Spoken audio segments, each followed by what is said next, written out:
ನಮಸ್ಕಾರ ಸ್ನೇಹಿತರೆ, ಜಾಗ್ವಾರ್ ರಾಕಿ ಚಾನೆಲ್ಗೆ ನಿಮಗೆ ಸ್ವಾಗತ. ಅಭಿನಯ ಚಕ್ರವರ್ತಿ ಕಿಚ್ಚ ಸುದೀಪ್ ಅವರು ನಟನೆಯ ಪ್ರಾರಂಭದ ದಿನಗಳಲ್ಲಿ ತುಂಬಾನೇ ಅವಮಾನಗಳಿಗೆ ಗುರಿಯಾಗಿದ್ದಂತಹ ನಟ. ಆದರೆ ತಮ್ಮ ಡೆಡಿಕೇಶನ್ ಮತ್ತು ಹಾರ್ಡ್ ವರ್ಕ್ ನ ಮೂಲಕ ಅದೆಲ್ಲವನ್ನ ಮೆಟ್ಟಿ ನಿಂತು ಇಂದು ಭಾರತದ ಸಿನಿಮಾ ಇಂಡಸ್ಟ್ರಿಯಲ್ಲಿ ಟಾಪ್ ನಟನಾಗಿ ಬೆಳೆದಿದ್ದಾರೆ. ಕನ್ನಡ ಸಿನಿಮಾಗಳಿಗೆ ಮಾತ್ರ ಸೀಮಿತ ಆಗಿದ್ದಂತಹ ಈ ನಟ ಇಂದು ತಮ್ಮ ಅದ್ಭುತ ನಟನೆಯ ಮೂಲಕ ಸೌತ್ ಸಿನಿಮಾಗಳು ಸೇರಿದಂತೆ ಬಾಲಿವುಡ್ ಮತ್ತು ಹಾಲಿವುಡ್ ಸಿನಿಮಾಗಳಲ್ಲಿ ನಟಿಸಿ ಪ್ರಖ್ಯಾತಿ ಗಳಿಸಿದ್ದಾರೆ. ಹಾಗಾದ್ರೆ ಕಿಚ್ಚ ಸುದೀಪ್ ಅವರು ನಟಿಸಿರುವಂತಹ ಬೇರೆ ಭಾಷೆಯ ಸಿನಿಮಾಗಳು ಯಾವುವು ಮತ್ತು ಯಾವ ಪಾತ್ರದಲ್ಲಿ ಸುದೀಪ್ ಅವರು ಹೇಗೆ ಕಾಣಿಸಿಕೊಂಡಿದ್ದಾರೆ ಎಂಬುದನ್ನ ಈ ವಿಡಿಯೋದಲ್ಲಿ ತಿಳಿಯೋಣ. ಇದಕ್ಕೂ ಮುನ್ನ ನೀವಿನ್ನು ನಮ್ಮ ಚಾನೆಲ್ಗೆ ಸಬ್ಸ್ಕ್ರೈಬ್ ಆಗಿಲ್ಲ ಅಂದ್ರೆ ಈ ಕೂಡಲೇ ಸಬ್ಸ್ಕ್ರೈಬ್ ಆಗಿ. ಸೈರಾ ನರಸಿಂಹಾರೆಡ್ಡಿ 2019ರಲ್ಲಿ ಬಂದ ಸುರೇಂದ್ರ ರೆಡ್ಡಿ ಅವರು ನಿರ್ದೇಶಿಸಿರುವ ತೆಲುಗು ಭಾಷೆಯ ಹಿಸ್ಟಾರಿಕಲ್ ಆಕ್ಷನ್ ಸಿನಿಮಾವಾಗಿದ್ದು, ಈ ಸಿನಿಮಾದಲ್ಲಿ ಸ್ಟಾರ್ ಆಕ್ಟರ್ಸ್ ಗಳಾದ ಚಿರಂಜೀವಿ, ಕಿಚ್ಚ ಸುದೀಪ್, ವಿಜಯ್ ಸೇತುಪತಿ, ನಯನ್ತಾರ, ತಮನ್ನಾ ಇನ್ನು ಮುಂತಾದ ಆಕ್ಟರ್ಸ್ ಗಳು ಅಭಿನಯಿಸಿದ್ದಾರೆ. ಇದು ಆಂಧ್ರ ಪ್ರದೇಶದ ರಾಯಲಸೀಮಾ ಪ್ರದೇಶದ ಭಾರತೀಯ ಸ್ವಾತಂತ್ರ್ಯ ಹೋರಾಟಗಾರ ಉಯ್ಯಲವಾಡ ನರಸಿಂಹಾರೆಡ್ಡಿ ಅವರ ಜೀವನ ಚರಿತ್ರೆಯಿಂದ ಸ್ಫೂರ್ತಿ ಪಡೆದ ಸಿನಿಮಾವಾಗಿದೆ. ಈ ಸಿನಿಮಾದಲ್ಲಿ ಸುದೀಪ್ ಅವರು ಅವುಕು ರಾಜು ಆಗಿ ರೆಡ್ಡಿಯ ಜನಪ್ರಿಯತೆಗೆ ಅಸೂಯೆ ಪಡುವ, ಆದರೆ ರೆಡ್ಡಿಯ ಧೈರ್ಯವನ್ನ ಮೆಚ್ಚುವ ಪಾತ್ರದಲ್ಲಿ ಅಭಿನಯಿಸಿದ್ದಾರೆ. ఈ 300 మందికి భయపడి పాలెగాడెవడు రాకపోయినా నువ్వు అక్కడివే నిలబడ్డావే. పులి 2015ರಲ್ಲಿ ಬಂದ ತಮಿಳಿನ ಫ್ಯಾಂಟಸಿ ಆಕ್ಷನ್ ಅಡ್ವೆಂಚರ್ ಸಿನಿಮಾವನ್ನ ಚಿಂಬು ದೇವನ್ ಅವರು ನಿರ್ದೇಶಿಸಿದ್ದಾರೆ.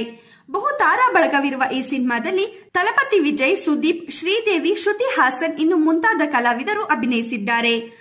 ಈ ಸಿನಿಮಾದಲ್ಲಿ ಸುದೀಪ್ ಅವರು ಸೇನಾಧಿಪತಿ ಜಲತರಂಗನ್ ಎಂಬ ಪಾತ್ರದಲ್ಲಿ ಕಾಣಿಸಿಕೊಂಡಿದ್ದು, ವೇದಲಾಪುರಂ ನಗರದ ಹಿಡಿತ ಸಾಧಿಸಲು ಉದ್ದೇಶಿಸಿರುವ ದುಷ್ಟ ರಾಕ್ಷಸನ ಪಾತ್ರದಲ್ಲಿ ರಗ್ಗಡ್ ಆಗಿ ಸುದೀಪ್ ಅವರು ಕಾಣಿಸಿಕೊಂಡಿದ್ದಾರೆ.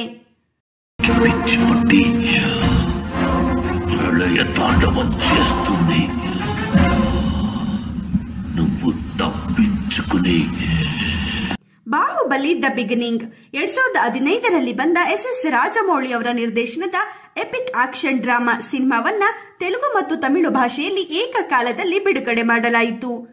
ದೊಡ್ಡ ಸ್ಟಾರ್ ಕಾಸ್ಟ್ ಇಟ್ಕೊಂಡು ಮಾಡಲಾದ ಈ ಸಿನಿಮಾ ಬರೀ 180 ಕೋಟಿ ಬಜೆಟ್ ನಲ್ಲಿ ನಿರ್ಮಾಣಗೊಂಡು 650 ಕೋಟಿಗೂ ಅಧಿಕ ಕಲೆಕ್ಷನ್ ಅನ್ನ ಮಾಡಿ ವರ್ಲ್ಡ್ ವೈಡ್ ಹೈಪ್ ಅನ್ನ ಸೃಷ್ಟಿಸಿತ್ತು. ಈ ಸಿನಿಮಾದಲ್ಲಿ ಸುದೀಪ್ ಅವರು ಅಸ್ಲಾಂ ಖಾನ್ ಎಂಬ ಪಾತ್ರದಲ್ಲಿ ಕಟ್ಟಪ್ಪನೊಂದಿಗೆ ಸ್ನೇಹ ಬೆಳೆಸುವ ಶಸ್ತ್ರಾಸ್ತ್ರಗಳ ವ್ಯಾಪಾರಿಯಾಗಿ ಕಾಣಿಸಿಕೊಂಡಿದ್ದಾರೆ. నెత్తురు చిందిన మాట తూలిన తిరిగి తీసుకోవడం జరగదు కట్టప్ప.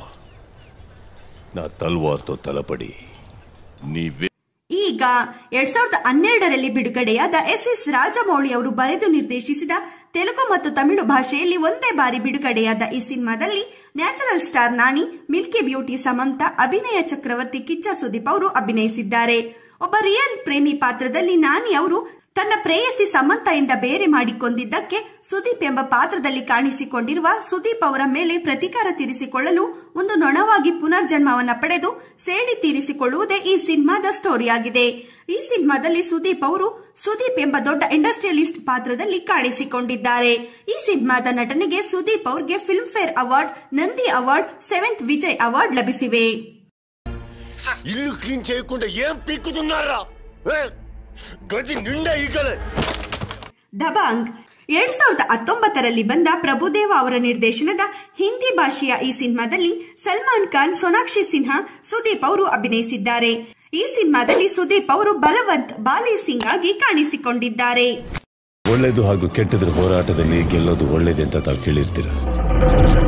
ತಪ್ಪು ಕೇಳಿದಿರ ತಾವು. ನನ್ನ ಜೊತೆ ವೈರತ್ವ. ರಾನ್ 2010ರಲ್ಲಿ ತೆರೆಗೆ ಬಂದ ರಾಮ್ ಗೋಪಾಲ್ ವರ್ಮಾ ಅವರ ನಿರ್ದೇಶನದ ಹಿಂದಿ ಭಾಷೆಯ ಈ ಸಿನಿಮಾವು ಪೊಲಿಟಿಕಲ್ ಥ್ರಿಲ್ಲರ್ ಸಿನಿಮಾವಾಗಿದ್ದು, ಈ ಸಿನಿಮಾದಲ್ಲಿ ಬಾಲಿವುಡ್ ನ ದಿಗ್ಗಜ ಅಮಿತಾಬ್ ಬಚ್ಚನ್, ರಿತೇಶ್ ದೇಶ್ಮುಖ್, ಸುದೀಪ್ ಅವರು ಅಭಿನಯಿಸಿದ್ದಾರೆ. ಈ ಸಿನಿಮಾದಲ್ಲಿ ಸುದೀಪ್ ಅವರು ಅಮಿತಾಬ್ ಬಚ್ಚನ್ ಅವರ ಮಗನಾಗಿ ಕಾಣಿಸಿಕೊಂಡಿದ್ದಾರೆ.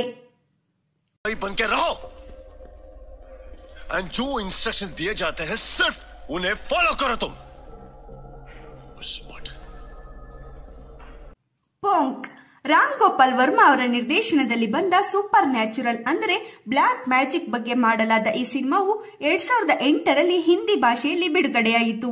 ಇದೊಂದು ಹಾರರ್ ಭಯಾನಕ ಸಿನಿಮಾವಾಗಿದ್ದು, ಈ ಸಿನಿಮಾದಲ್ಲಿ ಅಭಿನಯ ಚಕ್ರವರ್ತಿ ಕಿಚ್ಚ ಸುದೀಪ್, ಅಮೃತ ಕಾನ್ವಿಲ್ಕರ್, ಜಾಕಿರ್ ಹುಸೇನ್ ಅವರು ಅಭಿನಯಿಸಿದ್ದಾರೆ. ಬಾಲಿವುಡ್ ಇಂಡಸ್ಟ್ರಿ ಉಳಿದ ಇಂಡಸ್ಟ್ರಿಗಳಿಗಿಂತ ಹೆಚ್ಚು ಪೀಕ್ ನಲ್ಲಿದ್ದಂತಹ ಸಮಯದಲ್ಲಿ ಕನ್ನಡಕ್ಕಷ್ಟೇ ಸೀಮಿತವಾಗಿದ್ದಂತಹ ಸುದೀಪ್ ಅವರು ಮೊದಲ ಬಾರಿಗೆ ಬೇರೆ ಭಾಷೆಯಲ್ಲಿ ನಟಿಸಿದ ಸಿನಿಮಾ ಇದಾಗಿದ್ದು, ಬಾಕ್ಸ್ ಆಫೀಸ್ ನಲ್ಲಿ ಒಳ್ಳೆಯ ಕಲೆಕ್ಷನ್ ಮಾಡಿದ ಈ ಸಿನಿಮಾ ಸುದೀಪ್ ಅವರಿಗೆ ಬಾಲಿವುಡ್ ನಲ್ಲೂ ಒಳ್ಳೆಯ ಫೇಮ್ ತಂದುಕೊಟ್ಟು ಬ್ಲಾಕ್ ಬಸ್ಟರ್ ಹಿಟ್ ಲಿಸ್ಟ್ ಗೆ ಸೇರಿಕೊಂಡಿತು. ಪೋಂಕ್ 2 2008ರಲ್ಲಿ ಬಂದ ಪೋಂಕ್ ಸಿನಿಮಾದ ಮುಂದುವರಿದ ಭಾಗವೇ ಪೋಂಕ್ 2 ಆಗಿದ್ದು, ಪೋಂಕ್ 2 ಸಿನಿಮಾವನ್ನ ಮಿಲಿಂದ್ ಗದಕ್ಕರ್ ಅವರು ನಿರ್ದೇಶಿಸಿದ್ದಾರೆ. ಪೋಂಕ್ 2 ಸಿನಿಮಾ ಈ ಮೊದಲೇ ಬಂದ ಪೋಂಕ್ ಸಿನಿಮಾಗಿಂತ ಅತಿ ಭಯಂಕರವಾದ ಸಿನಿಮಾವಾಗಿದ್ದು, ಪೋಂಕ್ 1 ನಲ್ಲಿ ನಟಿಸಿರುವ ಆರ್ಟಿಸ್ಟ್ಗಳೇ ಆಲ್ಮೋಸ್ಟ್ ಪೋಂಕ್ 2 ಸಿನಿಮಾದಲ್ಲೂ ಕಾಣಿಸಿಕೊಂಡಿದ್ದಾರೆ. ಈ ಸಿನಿಮಾ ಎಷ್ಟು ಭಯಂಕರವಾಗಿತ್ತು ಅಂದರೆ, ಪೋಂಕ್ ಸಿನಿಮಾವನ್ನ ಥಿಯೇಟರ್ ನಲ್ಲಿ ಏಕಾಂಗಿಯಾಗಿ ಒಬ್ಬರೇ ಕೂತು ವೀಕ್ಷಿಸಿದವರಿಗೆ 5 ಲಕ್ಷ ಬಹುಮಾನ ಎಂದು ಘೋಷಿಸಲಾಗಿತ್ತು.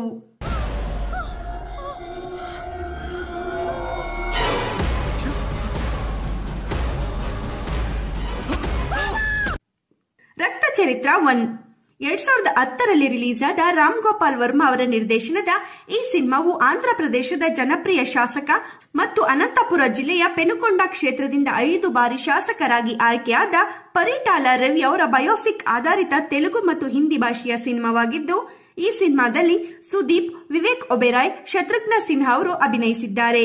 ಸುದೀಪ್ ಅವರು DCP police officer Dasari Mohan Prasad ಎಂಬ ಪಾತ್ರದಲ್ಲಿ ಕಾಣಿಸಿಕೊಂಡಿದ್ದಾರೆ. శివాజీరావు ఆనందపురంలో ఒక మీటింగ్ పెడుతున్నాడు. Did you know? ఇప్పుడు ರಕ್ತ ಚರಿತ್ರ 2 ಇದು ಕೂಡ 2010ರಲ್ಲಿ ರಿಲೀಸ್ ಆಗಿದ್ದು, ರಕ್ತ ಚರಿತ್ರ 1 ಸಿನಿಮಾದ ಮುಂದುವರಿದ ಭಾಗವೇ ರಕ್ತ ಚರಿತ್ರ 2 ಆಗಿದ್ದು, ಮೊದಲ ಭಾಗದಲ್ಲಿ ಅಭಿನಯಿಸಿರುವ ಕಲಾವಿದರೆ ಈ ಸಿನಿಮಾದಲ್ಲೂ ಅಭಿನಯಿಸಿದ್ದು, ಸೂರ್ಯ ಮತ್ತು ಪ್ರಿಯಾಮಣಿ ಅವರು ಹೊಸದಾಗಿ ಸೇರ್ಪಡೆಯಾಗಿದ್ದಾರೆ. ಡಿಸಿಪಿ ಪೊಲೀಸ್ ಆಫೀಸರ್ ಪಾತ್ರದಲ್ಲಿಯೇ ಸುದೀಪ್ ಅವರು ಕಾಣಿಸಿಕೊಂಡಿದ್ದಾರೆ.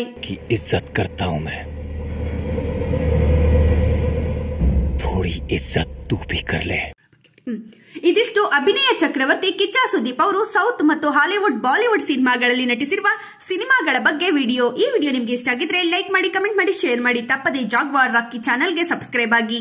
Thank you.